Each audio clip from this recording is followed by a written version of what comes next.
So I'll pass it over to Dwayne for a moment. Hi, folks. I hope you had a phenomenal concurrent workshop session and that you were able to learn and embrace some of those key components that we discussed in our opening plenary and that we also discussed in our concurrent sessions in the morning. I'm also really excited and energized to hear that so many of you connected as teams during the team reflection time. I know that at Future of Good, we were really committed to ensuring that this experience was going to be a dynamic experience for folks to learn and engage together. And it's really exciting to hear and learn about some of the incredible organizations that did that. And we'll be sharing some of those stories tomorrow. For those of you that are joining from other concurrent sessions, welcome. You are at the right stream for our closing keynote with the Executive Director of Future of Good, Anouk Bertner, as well as Vu Lee. Now, what we're going to be doing in a moment is inviting Anouk and Vu to the stage. But before that, just some quick reminders for how we're going to be wrapping up our day for those of you who are just joining us. So after the keynote component of Vu and Anouk's session, we're going to have a Q&A component where Anouk and Vu will have a really rich conversation that really encapsulates what we've been talking about today. Then there will be a brief 15-minute break right before we open up into brain dates. And if you were in the session one just now that wrapped up with Anouk, you heard this already. For those of you that are just joining, Brain Dates is an incredible opportunity for you to connect one-on-one with your colleagues, with the keynote speakers and presenters, with our panelists, to really encapsulate what we've been engaging with today. It's an opportunity not to be spoken at, but to actually have conversations with folks about all of these learnings. Really encourage you to take advantage of that. And in addition to our traditional brain dates for this summit, we've also added reverse mentoring, which involves our young impact leaders. You may have seen our profile on our young impact leaders. These are some of the young people changing the social impact and social purpose space. And as we discuss the future of well-being, it's only right that we hear from the youth that will be leading and are leading this space today and into the future. So thank you so much, folks, for joining us so far today. Please do sign up for those brain dates. And without further ado, I'm going to pass it off to Anouk and Vu to wrap us up. Thank you, Dwayne. It's my great pleasure to welcome everyone to this keynote. I am Anouk Bertner. I am the Executive Director at Future of Good. My pronouns are she, her. For my blind and low vision colleagues, I look like a nice white lady with hipster glasses. And a few thank yous from me. I would like to thank the Anishinaabe Algonquin people for their stewardship of the land that I currently reside on. I want to thank my ancestors and all ancestors who have toiled in ways that were unrecognized and exploitative. I want to thank my phenomenal colleagues. And finally, I want to thank my family whose love allows me to sit here today. So it is my pleasure to be joined by Vu Lee. And I'm sure for most people, there is not an introduction that's needed. I first encountered Vu through his writing, Nonprofit AF, and it helped me so much through my feelings of frustration and loneliness in the sector. There is so much hypocrisy, unacknowledged power imbalance, and a million other thorns in the sides of change makers that get in the way of doing the real work. And Vu has been talking about that for a long time. And I feel that even though we didn't know each other at the time, Vu, I think it helped me to feel really supported in my well-being journey, having a place where these things could be said out loud and with a lot of humor. So over to you, Vu. Thank you so much, Anouk. Hi, everyone. This is Vu. I use he, him pronouns, and I am calling in from Philadelphia, which is on Lenape land. And I'm on my phone because for some reason my laptop wasn't working and I was struggling a bit. So I'm holding up my phone for as long as I can with my vegan arm right now. Let's see how long it lasts. Okay. I am a mid-aged Asian man with glasses, a pervasive aura of vegan sexiness. And I am glad to be here with you all. So thank you so much for having me. I was just perusing your agenda and everything that you've been learning about, and it's been really exciting. And it's just amazing to center well-being and to take care of one another and ourselves. That's really amazing and much needed in our sector because we oftentimes don't do that enough and we burn out. Today, I do want to talk a little bit about, though, what are some of these systemic issues that are causing us to burn out, and what do we need to do about it? Because all the things that we're learning, all the skills that we're doing in increasing self-care and so on, can be really helpful. But if we still have to like suck up to donors, for example, or we're not paid well enough, then many of these strategies will not be as effective. So today I want to talk about what are the philosophies and practices that we just need to just get rid of, and we need to just rethink and reimagine in our sector and give ourselves the permission to be ambitious, to be imaginative, to do things a bit differently.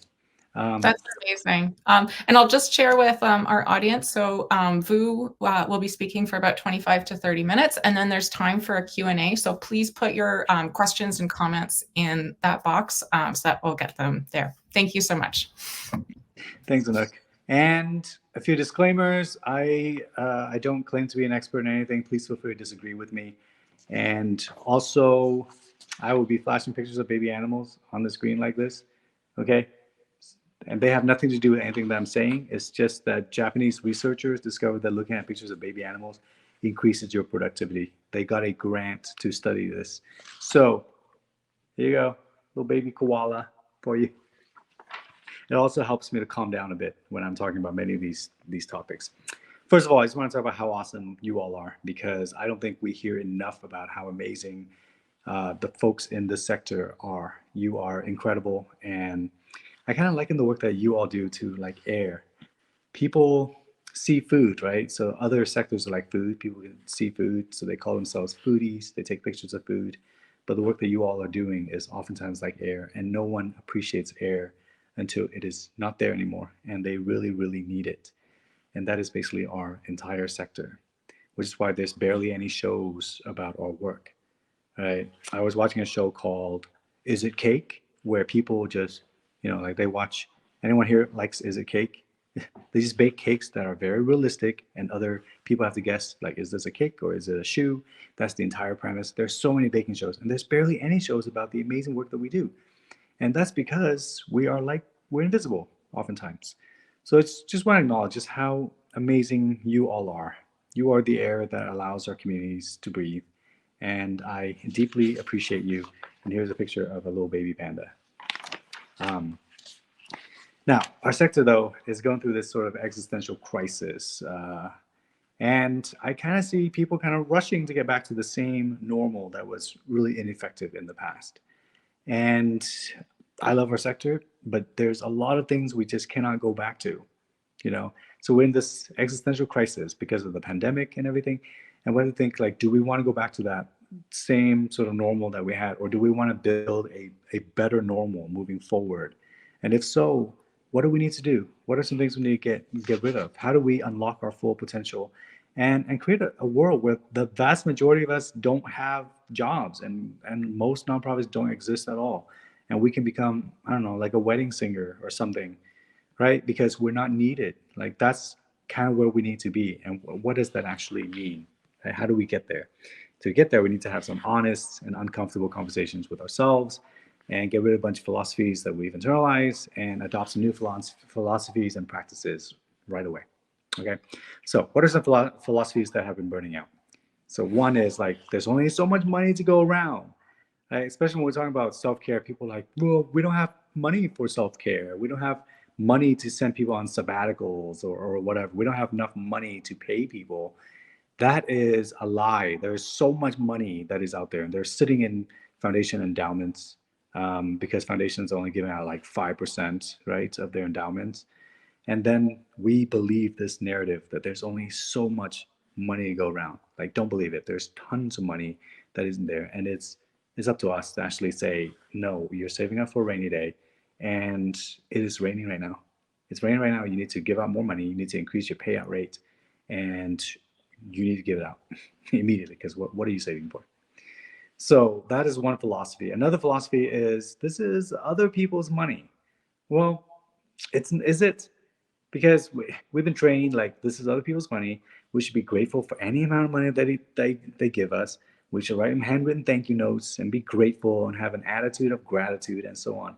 I think this is one of the biggest things burning us out, It's like this idea that we should be grateful for the crumbs that we get sometimes. And this philosophy is not accurate. It's not other people's money. When so much money, at least in the United States, and I would imagine in Canada as well, it's like so much of this, so much of wealth has been built on like five inequities: slavery, stolen indigenous land, worker exploitation, environmental degradation, and tax avoidance. And so if we don't acknowledge that, then we are, which is expected, to be grateful when people are giving out money, when we're like, when really they should be maybe just paying more taxes. Maybe they should be returning stolen land. Um, so I think that a lot of us, especially us, a lot of us folks of color burn out because we expect to be grateful when so many of the inequities have been affecting our communities. So there's this sort of dissonance right there, right? So I don't want us to keep believing that this is other people's money anymore. It's like if someone stole our bicycle and they're like, here's, we might give you back one of the handlebars if you spend all this time writing a grant proposal. We might give you back one of the handlebars, and we we're like, oh, okay, we'll apply, we'll apply, we'll write this grant, and thank you for giving out money. When what we really should be saying is, where the hell is the rest of my bicycle? Like, you stole this bicycle, all right? Pay your taxes. Like, this is so. I think it would be, we can help stave off burnout a little bit if we're just a little bit more honest about where wealth comes from and who has it and why, and we can stop being apologetic and actually have some honest conversations. Right? There's a whole bunch of other things that we need to talk about. But first, here's a picture of a little baby turtle. Um, so there are things, just so much BS. There's so much BS that's burning us out. Overhead, for example. Like, we are still talking about overhead. Why are we talking about overhead? Overhead is like, people are like, well, we'll give you money, but you can't spend it on garbage expenses like your staff salaries or your professional developments or sabbaticals, or all these things that we need to take care of ourselves are oftentimes considered overhead. And then we wonder why we're burning out. And we've been way too nice. I think of us as like firefighters putting out the fires of injustice. And every 3 or 4 steps, a donor stops us and says, hey, I want to make sure that the money I'm giving you is being spent on the water and not the hose. What is your hose to water ratio? And we've been trained to say things like, oh, no, don't worry. We got someone else to pay for the hose. You're only paying for the water. And we think that this is normal. No, this type of BS really contributes to burning people out. I remember just spending like 15 hours one time because this one funder wanted a breakdown of everything that we spent of their grant, like of our postage line item, how much of their grant we spent on postage. Like, that is, we don't have time for this anymore. That type of stuff seriously burns us out because this overhead thing is ridiculous. We just don't have time for it. If we're a firefighter and we're fighting the fires and people are stopping us, it's preventing us from getting to our work, which means more fires are spreading. So it's not just annoying, it is affecting our work. And our response to these types of questions should be, get the hell out of my way. Okay, here is a picture of a little polar bear, little baby polar bear. What other things? Another thing is, like, we're asking for too much. People are always like, whoa, you're asking for way too much money. Like, is this really true? When we think about like Silicon Valley, for example, and what they ask for, it's amazing. I think about Juicero, right? Juicero was a Wi-Fi connected juicing machine that came out of Silicon Valley, and it was $700 US, and you buy this thing, and then you have to subscribe to this proprietary packets of cut up fruit and vegetables for $7 each, and you put one packet into this Wi-Fi connected juicing machine, and it squeezes out one glass of juice. And Bloomberg did an investigation where they discovered that you can just take the packets and squeeze them by hand and get the same amount of juice, but faster. So they wrote about this, and Juicero tanked. And but before they did, they were boasting that they had $125 million in venture capital. $125 million for this Wi-Fi connected juicing machine. And they were boasting that they had like 30 or 40 full-time engineers working to design this Wi-Fi connected juicing machine. Meanwhile, some of you there are like, can we please get $19 to end poverty and homelessness?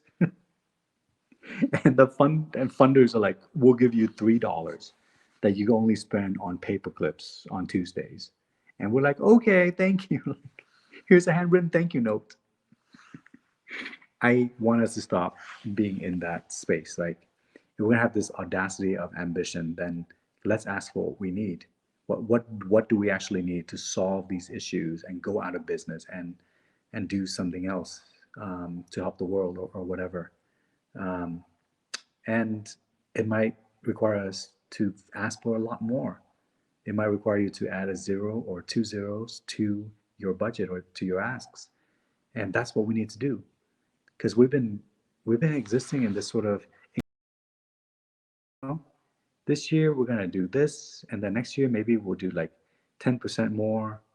We'll we'll just serve 10% more people. We'll increase our budget by 10%. Well, we have to start being more ambitious and more imaginative, everyone. Have to start thinking about what does it take to actually solve this issue. And maybe it takes us doubling our budget this year and then tripling it next year or whatever it is. We need to start like working backwards. Okay, we need to start like thinking about what does it take to solve this issue in 10 years, and then work backwards from there. I think that we do need to reclaim our imagination a bit, because in some ways we kind of lost it. I think that in many ways, like funders and donors and so on have kind of caused this sort of condition where we're just terrified to imagine what the world could be. We start thinking about like, what could we do with, $5 instead of thinking, what would it take to just end homelessness and then sunset? And that might take, $20 billion, which is what it would take in the United States to end poverty and homelessness. So we got to reclaim our imagination. I think we also need to refocus on our vision, because we have visions. All of us have visions. Our nonprofits all have visions, right? And the visions are oftentimes very lofty, like we will end poverty, or we will create a society where racism doesn't exist. And we're going to put these visions out there as a formality. We just put it out there and it's like, well, that's the vision, but that's not really important. That's just something we put on our website. The real thing is the mission, which is what we actually do.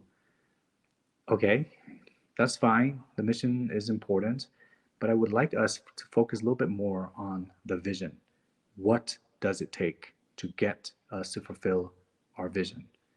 So I'd like everyone to just review your vision at some point, maybe this week, and look at it and start thinking about, hey, this vision is pretty cool. How are we doing on this vision? Do we need more time? Do we need more money? What in an ideal world, what would it take for us to enact this vision? And that's kind of where we should be if we're going to focus on this audacity of ambition and reimagining our sector, right? All right, what do we need to do? Here's a picture of a baby pig. There we go. And here is a little baby raccoon. Okay, that's what we need. We also need to change a bunch of things we just can't accept anymore. Like, I think about philanthropy, and I think about like funders and what they ask for, and they all need like a special, unique snowflake grant application, and it can really burn people out, because I'm just exhausted. I feel like many of us are exhausted translating the same answers from one grant application to another grant application, because funders are like special snowflakes who need their own unique snowflake grant applications. And they have to be like, like, we want this answer that you gave about your evaluation strategy, but we want it in only 500 characters. And we're like, okay, that's what we'll be doing. And we think that this is normal when it is not. So our relationship with funders have to change as well, because right now they're not partners. They're like micromanagers. They're like the kind of boss that we hate, who don't trust us and who frisk us at the end of every day to make sure that we're not stealing stamps or whatever. And I want us to get out of that mindset. I want us to reimagine this partnership with philanthropy, with funders. And that means for us to just get rid of some of the practices that we think are okay. Like, for example, the grant application. I don't believe in grant applications. I think that every organization should just have one grant application packet, and that's it. And we don't tailor it to anyone. We just submit it when it makes sense to do so. And funders, if they have questions, they just ask instead of us tailoring it to their own unique snowflake formats. And it's the same with grant reports. Like, no one deserves their own unique snowflake grant report. It doesn't matter if you give $5,000 or 100,000 or 5 million. You don't deserve your own special, unique snowflake grant report whatsoever, because all those reports, all the information is captured in our annual reports and in our financial reports. That is just general. Like, no one should have their own unique reports whatsoever. There's snowflake reports. Okay. So, and then there's a bunch of other stuff. Again, the payout rate, 5%, ridiculous. Funders need to just, give out more money. Restricted funding, we don't have time for that. That is just so embarrassing and archaic. Any funder that is still giving out restricted funding right now in this day and age is basically the climate change denying anti-vaxxers of our sector. And they should just be called out publicly through crappy funding practices, because we just don't have time for that anymore. If we're going to be real partners, then we don't have time for just embarrassing, archaic stuff that we've been putting up anymore. Okay. We also need to change the way that we do fundraising. The way we do fundraising has been burning us all out, because it's in this Hunger Games with one another where we're just like competing for resources, and we have this philosophy of just getting us as much money for our own organization as possible. Screw everyone else in this Hunger Games. And then we also have this philosophy of putting donors in the center and ensuring that they feel like heroes, that they feel appreciated. And we're trained to use like the word "you" 50 times in every appeal letter.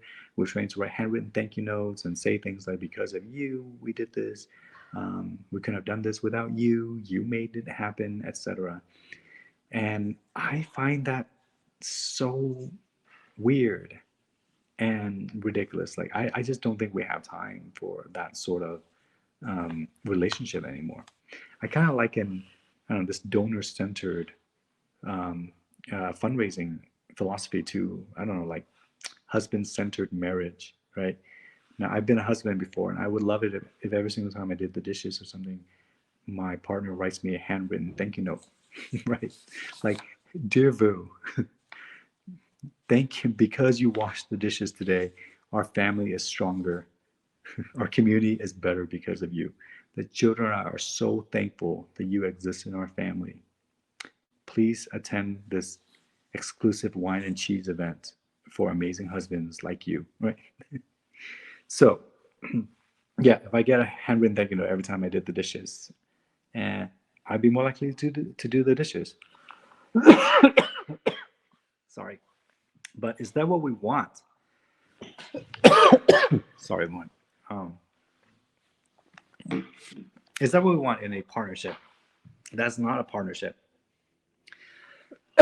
In a true partnership, right? Then the partners are appreciative of one another mutually. One party doesn't go around just constantly sucking up to the other party all the time. That's not a partnership at all.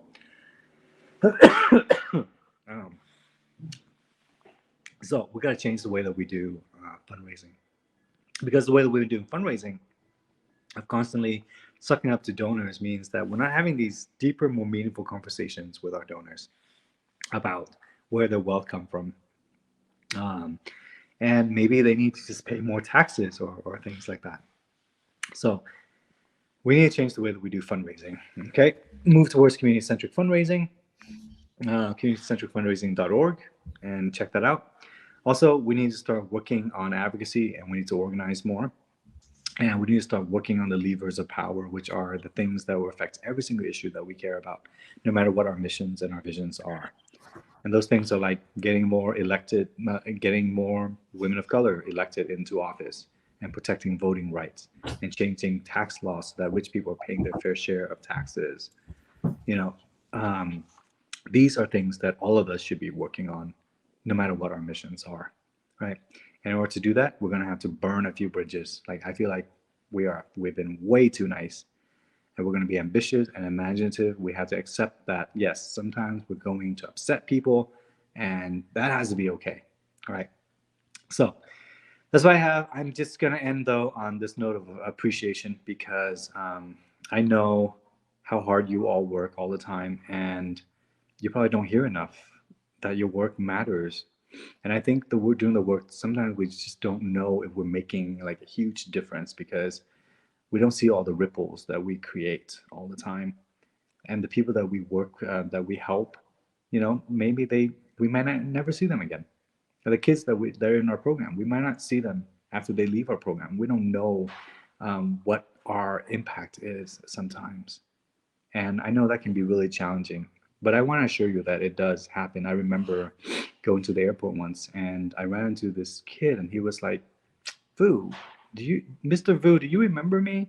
I was in your after school program like 8 years ago when I first arrived to the United States.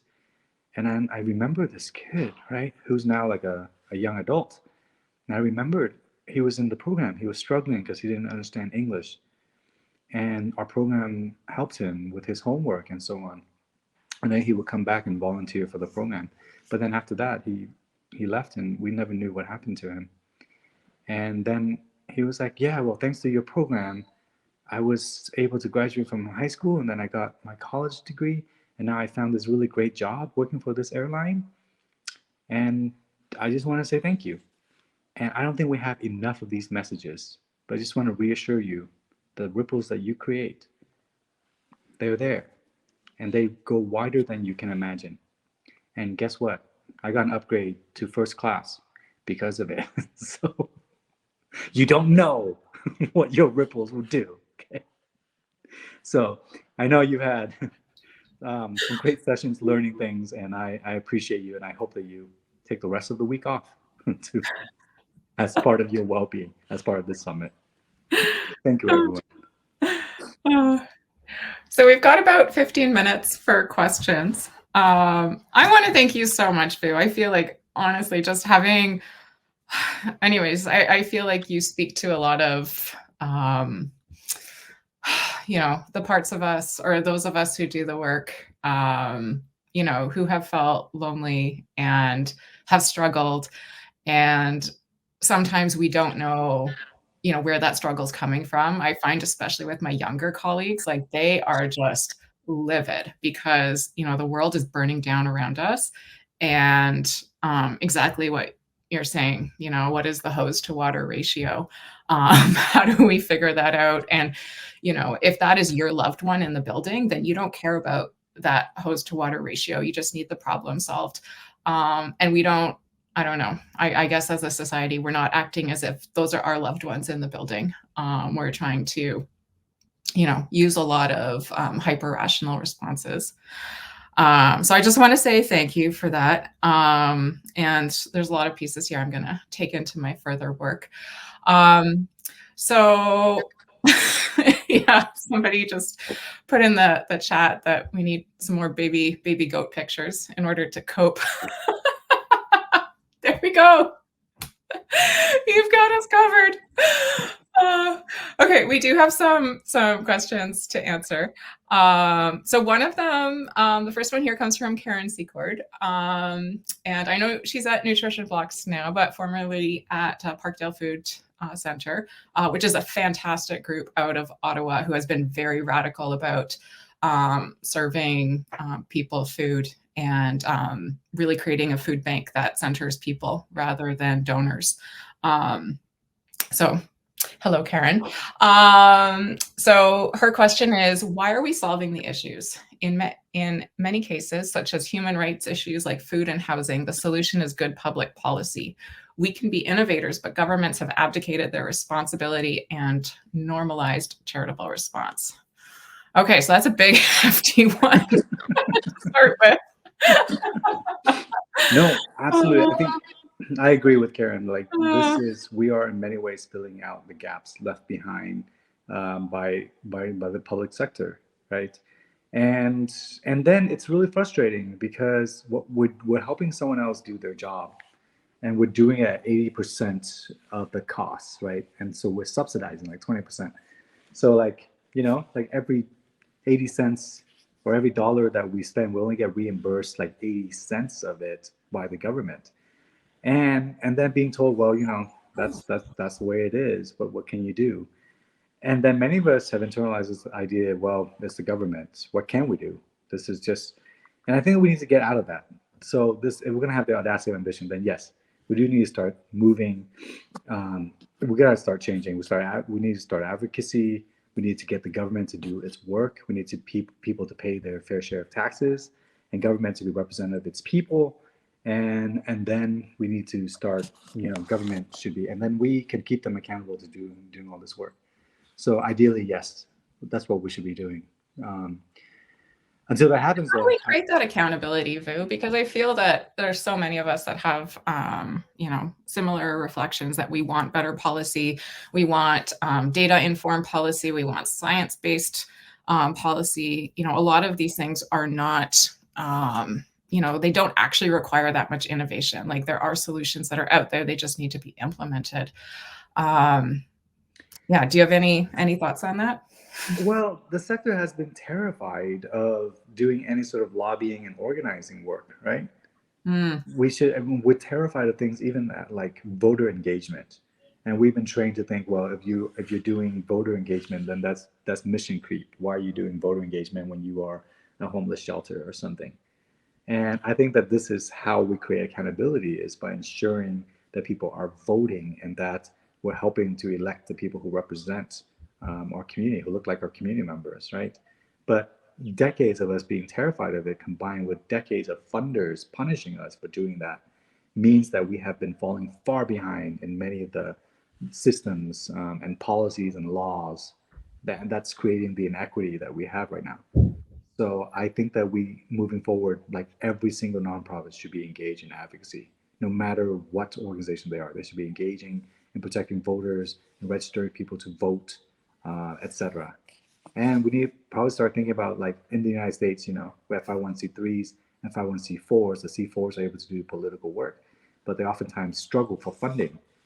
And we need to actually start funding more political organizations that are going to elect the candidates that we need. And that is also a nonprofit, but that needs to be funded a different way, and we need to fund them. And do you think some of this is personal? Because I think about, your comments about audacity and about imagination, and I've felt this sort of erode in myself as I get older. And part of it is just this not a fear, but just sort of the inconvenience of being canceled. At some point, and you and I have talked about this, like it's not a matter of if we'll be canceled, it's just a matter of when, because both of us have strong opinions about things. And at some point, we're going to have the wrong opinion in the wrong moment. How do we each find our individual courage to really be audacious and to speak power to truth, or truth to power? Sorry.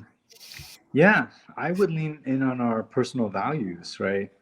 Mm, When it comes down to it, like what are our values? And if our values are integrity and equity, then let's actually follow it, because I think that's what leads to like a sense of fulfillment and happiness. Is at the end you can say, I adhere to my value. Over the past few months, I've been attacked quite a lot because I've been speaking up on Palestine, and I've had keynote speeches canceled, and I've had people writing me angry letters, calling me all sorts of terrible names.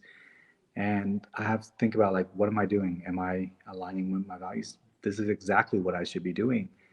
mm, And so that's one thing, is I think in by aligning with your values, then that's at the end, that's your North Star, right?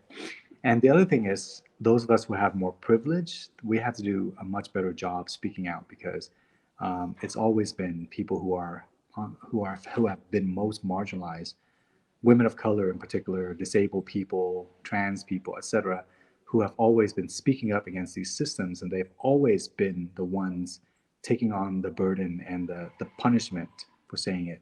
So those of us, men, white colleagues, you know, able-bodied people, cisgender folks, like we have to be the ones when we have the privilege to actually go and call out and take the flak.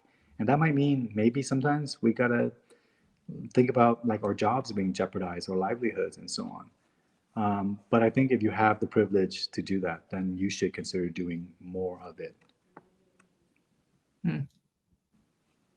So we have a question here from Heidi. I think you will have 100% agreement from the nonprofit sector. How can we get funders on board? I'm sure you get this question all the time.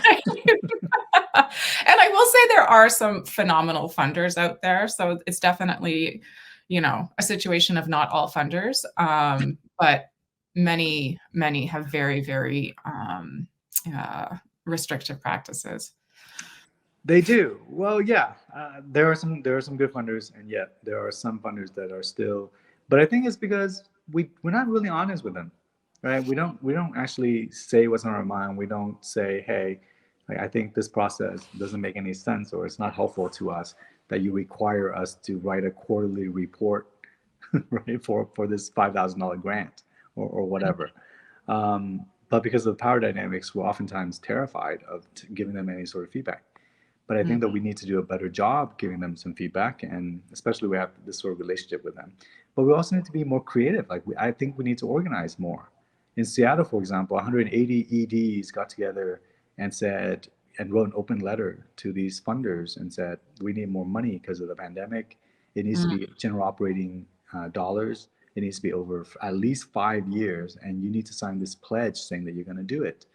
And they got a bunch of funders to actually sign the pledge. And so we have to organize more and form coalitions. And we can also be creative in other ways. For example, I started like the crappy funding practices movement, where we call out funders by name. So you find a funder that is doing some ridiculous thing, like requiring quarterly reports or whatever, or not funding overhead. You can just report them, and we will call them out publicly by name, and you remain anonymous. And how has that gone? I was going to ask you about that because I've seen it pop up in my different social feeds, and it's fascinating because I think you're really shining a light on things that were very personal frustrations for a lot of people. Where you have the ED at 4:30 on a Friday afternoon, being like, "Why do I have to copy this in triplicate and then drive across town and drop it off in 2024?" Like there's been some really fascinating things that I didn't know still existed, and are highlighted on that site. So yeah, we still have them, and the movement has been going really well thanks to some really dedicated volunteers who are anonymous because they don't want to jeopardize their jobs, but they're out there and they're doing amazing work. We've reached almost 10,000 followers on LinkedIn within the last month and a half or so, and so there's definitely a lot of energy around it. And we've been getting, I think we've gotten over 100 submissions of crappy funding practices and more coming every week. So I think some funders, I just talked to one today who was like, I can't believe we got feedback that people are like, why did you invite Vu to come to Philly to speak? Aren't you afraid you're going to end up on crappy funding practices? So the fear is out there, and I think this is necessary. We have to start restoring this balance of power a little bit. And if there's this mechanism where we can do that, then I think we need to start leaning in a bit more into it. Right. And have funders changed their practices after being called out? Oh, good. Okay. I'm glad. Sometimes they do. I remember calling out this one funder because they asked for a board chair signature for every grant application. We're like, why do we need this? This is completely useless. Do you don't think our board trusts us to actually do our jobs? And they stopped that requirement the following year. So that's fantastic. That's well, and I think that's the part that's really motivating when we know that change is possible, and that we can enact it through a small thing like a public shaming. Public shaming is really helpful. I'm looking forward to Crappy Funding Practices hosting an Oscar-like event where we give awards to funders who have the crappiest practices. Oh no, the raspberries. Yes. like our sector's version of the raspberries. It'll be great. We just need some funders to sponsor this event. So we just have 2 minutes left before this session ends. Is there anything else that you'd like to share, Vu, before we close out? I just want to say again how much I appreciate you all. I know it's easy for me to kind of beam in and say, here's all the things that we need to do better and et cetera. But I know what it's like to work in nonprofit and to deal with all these challenges. And because of that, I'm just deeply appreciative of the work that you all do every single day. And I hope that you do take care of yourself, not just because the work that you do is important, but because intrinsically you as an individual deserve to be happy. And that's, yeah, I'm just appreciative of you all. So thank you. That is really lovely. Thank you so much, Vu. And I think you beam into events. You obviously do a lot of prolific writing, and it's very inspiring to a lot of people. And it decreases our sense of loneliness and reminds us about which part of the work is important. And it's not the writing grants, and it's not the reporting on grants. It's the work that's happening on the ground. And that's why most of us got into this, whether we're on the nonprofit or the foundation side. We want to make the world a better place. So thanks, thank everyone. you so much.